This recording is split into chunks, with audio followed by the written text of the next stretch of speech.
স্বাগতম। আমি মোহাম্মদ আকবর হাসান, প্রতিনিধিত্ব করছি বৃদ্ধি schools of professional schools of knowledge.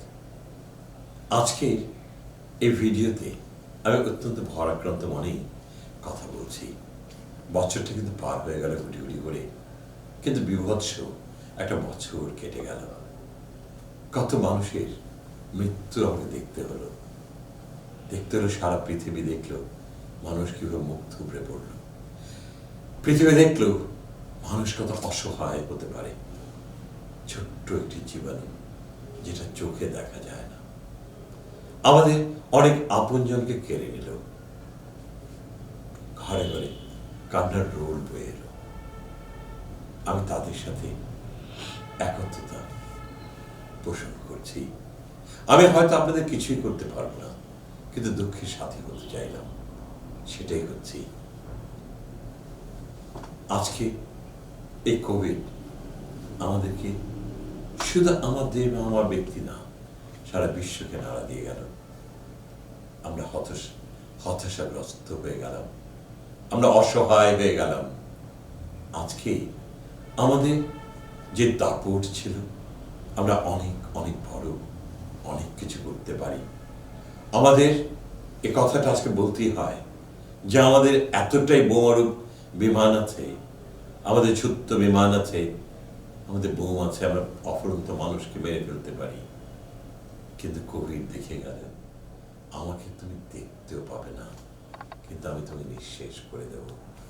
তুই যত বড়ই বলিয়ান হও না কেন, আমি তোমাকে নিঃশেষ করে দেব। এবং সেটাই প্রমাণ করলো বড় বলে কিছু নেই। যেটা আছে, ভয় করার আছে, তোমার চেয়েও বড় কেউ আছে।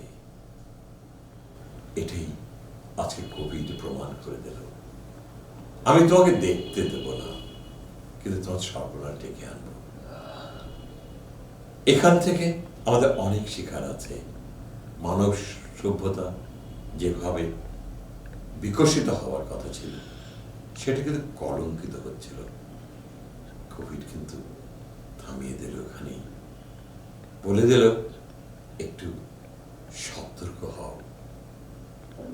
অদৃশ্যের মধ্যেও কিন্তু অনেক বলিয়ান শক্তিশালী কেউ থাকতে পারে।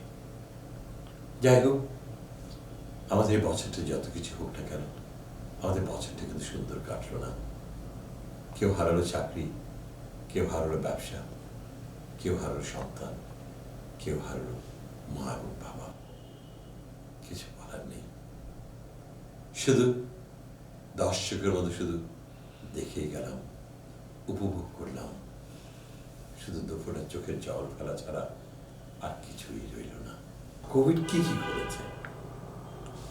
আমাদের ইন্ডাস্ট্রি ধস নামিয়েছে, আমাদের মানুষের জীবনে বিপর্যয় নামিয়েছে। অনেকে চাকরি হারিয়েছেন, অনেকেই অর্ধেক বেতনে, যারা টিকে গেছেন তারা অর্ধেক বেতনে জীবনযাপন করছেন। কষ্টের কোনো সীমা রইল না। আমি অনেকে কাঁদতে দেখেছি, চাকরি হারা। বছরটা পার হয়ে গেল, আজও একটা চাকরি হলো না। সত্যি প্রচন্ড কষ্টকর। এ কষ্ট কার কাছে বা বলতে চাইব? যার কাছে বলতে যাব, সেই তো সে কষ্টের মধ্যে দিন কাটাচ্ছে। আমি আপনাদেরকে এক একটা জিনিস বলতে চাই। আজকে কোভিড আমাদেরকে একটা জিনিস শিখিয়ে দিল, we should be innovative and creative. আজকে দেখেন, হ্যাঁ হতে পারে কোভিড আমাদেরকে অনেক শেষ করে দিয়ে গেছে, কিন্তু যারা ক্রিয়েটিভ, যারা ইনোভেটিভ, তারা কিন্তু বেঁচে গেল, তারা কিন্তু রয়ে গেল। হয়তোবা আশাতীত ভাবে তারা আগের মতো নেই, বা তারা কিন্তু রয়ে গেল। যেমন একটা এক্সাম্পল দিতে পারি, কোভিডে কিন্তু আমাদের অনেকই অর্ডার ক্যান্সেল হয়ে গেল, কিন্তু যারা একবার চিন্তা করেছিল সার্ভাইভাল ফর দ্য ফিটেস্ট, তারা কি করে পিপিইতে চলে গেল গার্মেন্টস সেক্টরে, তারা মাস্ক বানানো শুরু করলো। উপার্জন কিন্তু থেমে থাকেনি, তারা কিন্তু ফ্যাক্টরি বন্ধও করেনি। এই যে ক্রিয়েটিভিটি, যে ইনোভেটিভ অ্যান্ড সুইচিং ওভার, যখন যে প্রান্তে যেতে হবে সে প্রান্তেই যাবে, এই জিনিসগুলো কিন্তু কোভিড আমাদেরকে শিখিয়ে দিল। আমরা যেটা ছিলাম একটা করে তো একটার মধ্যেই রয়ে গেলাম, আর ওটা যদি না আসে তাহলে কিন্তু হতাশাগ্রস্ত হয়ে যাই আমরা। ওখান থেকে কিন্তু কোভিড শিখিয়ে দিল বেরাতে হবে। সেকালের মানসিকতা নিয়ে একালে কিন্তু এই দুর্যোগের দিনে কেউ টিকে থাকতে পারবে না, সেটাই হচ্ছে বড় কথা। এখন আসি ব্যক্তির ব্যাপারে বলি। দেখুন, একটা কথা বলি, আমরা অনেক সময় কিন্তু ঝড় হতে দেখেছি, ঝড়ে অনেক গাছ উপড়ে গেছে, আর অনেক গাছ কিন্তু রয়েও গেল। এবং কারা উপড়ে গেল, কারা রয়ে গেল, সেই গাছটি উপড়ে গেছে যার রুটটা ডিপ রুটেড না, আর সেই গাছটাই রয়ে গেল যার শিকড়টা অত্যন্ত ডিপ রুটেড। ওকে হেলাতে পেরেছে, নড়াতে পেরেছে, কিন্তু ফেলে দিতে পারেনি। দেখুন, পাইন গাছের একটা এক্সাম্পল আছে। পাইন গাছ কিন্তু is not a deep rooted, এটা জোরে বাতাস করে কিন্তু উপরে পড়ে যায়, কারণ ওর শিকড়গুলো ছড়িয়ে ছিটিয়ে আছে, কিন্তু আঁকড়িয়ে ধরে নেই। আমাদের মানুষের বেলা কিন্তু তাই। এখন দেখেন, কারা চাকরি চলে গেল আর কাদের চাকরি রয়ে গেল। হয়তো বা অর্ধেক বেতনই দিয়েছে, কিন্তু চাকরি তো রয়ে গেছে। কিন্তু কেন রয়ে গেল? তারাই রয়ে গেল, ওদেরকে রেখে দিল মালিক, যারা বলছে যে তোমাদের ছাড়া আমাদের চলবে না। এবং তারা কারা? Those are efficient, effective, knowledgeable, skilled. আজকে দেখেন, তাদেরকে মূল্যায়ন করছে মালিক। কাদেরকে জানেন? যাদের স্কিল আছে, যাদের নলেজ আছে, যাদের অ্যাবিলিটি আছে, those who are dedicated, honest, sincere, integrity, তাদেরকে কিন্তু মালিক ছাড়ছে না। মালিক বলছে, আমি তোমাকে ছাড়বো না। এবং they are deep rooted in an organization. আর যারা আবছা আবছা,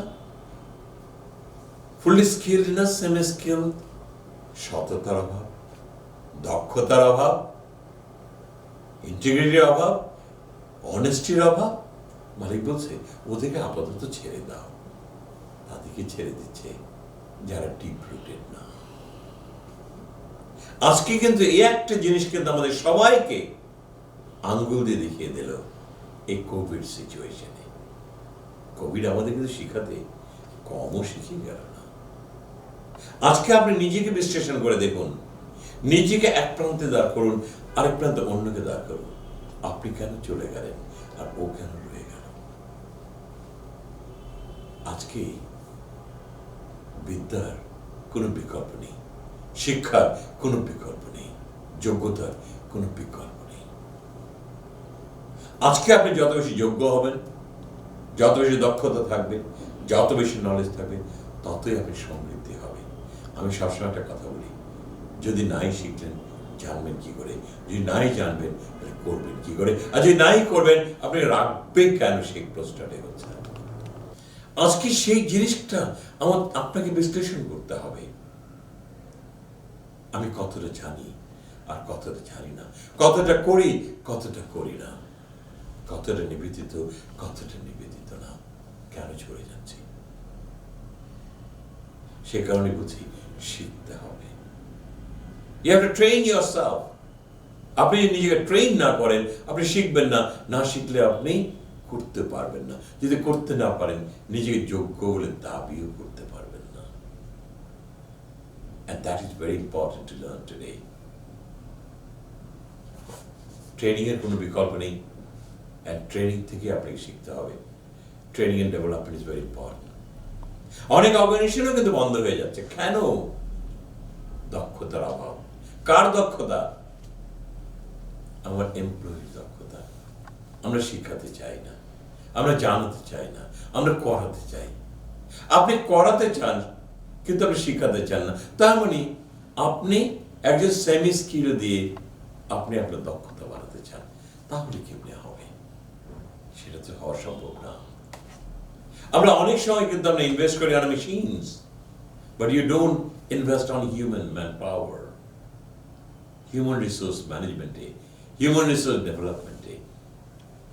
আপনার কোনো মনোনিবেশ নেই, আপনি অর্গানাইজেশনে এই কম্পিটিটিভ ওয়ার্ল্ডে আপনি টিকে থাকতে চান, ওটা কিন্তু শুধু এমপ্লয়ির দোষ না, ওটা এমপ্লয়ারের দোষ। সেই কারণে বলছি সবাইকে শিখতে হবে, সবাইকে জানতে হবে।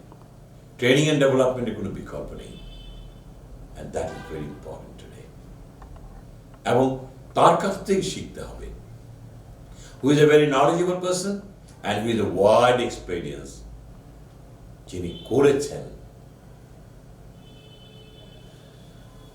তার কাছ থেকে শিখতে হবে, কারণ হি নোজ দ্য জব। আর না হলে কি হবে, ওই পুঁথিবিদ্যা ছাড়া কিছুই হবে না। আজকে আমাদের প্রফেশনালদেরকে প্রফেশনাল দিয়ে কিন্তু ট্রেন করাতে হবে, who is a wide knowledge, wide experience, and that is very important today. যাই হোক, আমাদের এই বিশ্লেষণগুলো আমরা করবো যেন ভবিষ্যতে যদি আমাদের এই ধরনের পরিস্থিতি মোকাবেলা করতে হয়, আমরা যেন টিকে যাই, আমরা যেন ঝরে না যাই। আজকে আমাদের এই টেকনোলজি বাইরে যাওয়া যাবে না, টেকনোলজিকে আপনাকে আলিঙ্গন করতে হবে। কোভিড দেখিয়ে দিল অফিসে না যেও কিন্তু অফিস চালানো যায়, ওয়ার্ক ফ্রম হোম। এই টেকনোলজির উপর ভর করতে হবে, টেকনোলজি কিন্তু অবহেলা করা যাবে না। যাই হোক, আমাদের এই বছরটা আমাদের প্রচণ্ড ক্লান্তি নিয়েছিলাম। আমার বিশ্বাস নিশ্চয় আল্লাহ পাক আমাদেরকে এই বিপদ থেকে মুক্তি দেবেন এবং সামনের বছর আমাদেরকে সুন্দর ভবিষ্যৎ নিশ্চয়ই আমরা পেয়ে যাব। আল্লাহ পাক নিশ্চয়ই আমাদের প্রতি দয়ালু হবেন, এই বিশ্বাসটাই আছে। যাই হোক, মনোবল হারাবেন না, যেটা চলে গেছে সেটা চলে গেছে। Don't look at the past. অতীত আপনার দেখার কিছু নেই, কারণ যে অতীতে কিছু শিখার নেই, জানার নেই, কলঙ্কিত অতীত থেকে আমাকে কেন ভাবতে হবে? তবে হ্যাঁ, আমি অতীতে যে ভুলগুলো করেছি সেগুলো নিগড়িয়ে আমাকে শিখতে হবে, জানতে হবে, বুঝতে হবে। তাহলে আমি নিজেকে ওই ভুল থেকে মুক্তি দিতে পারব। আসুন আমরা সবাই প্রতিজ্ঞাবদ্ধ হয়ে নিজেকে সৃষ্টি করার তাগিদে ঝাঁপিয়ে পড়ি। কেন পিছিয়ে থাকবো? কি কারণেই পিছিয়ে থাকবো? পিছিয়ে থাকার জন্য তো জন্মগ্রহণ করিনি। আমরা জাগবই, করবই। এটাই যেন আমাদের একমাত্র ব্রত হয় এই বছরের। সামনের বছরকে আমরা আলিঙ্গন করব, যেন সুন্দর ভবিষ্যৎ, নিজের ভবিষ্যৎ নিজেই রচনা করব, দক্ষতা দিয়ে এবং বিদ্যা এবং বুদ্ধি দিয়ে নিজেকে সৃষ্টি করব। আল্লাহর কাছে ফরিয়াদ করি, আমাদেরকে এই বিপদ থেকে মুক্তি দিন, আমাদেরকে সুস্থভাবে বাঁচতে দিন, আমাদেরকে আপনার মানুষ হিসাবে, আপনার আশরাফুল মাখলুকাত হিসাবে আমাদেরকে আপনি গ্রহণ করুন। এই বিপদ থেকে আমাদেরকে আপনি পারেন রক্ষা করতে। এই প্রত্যাশায় রইল।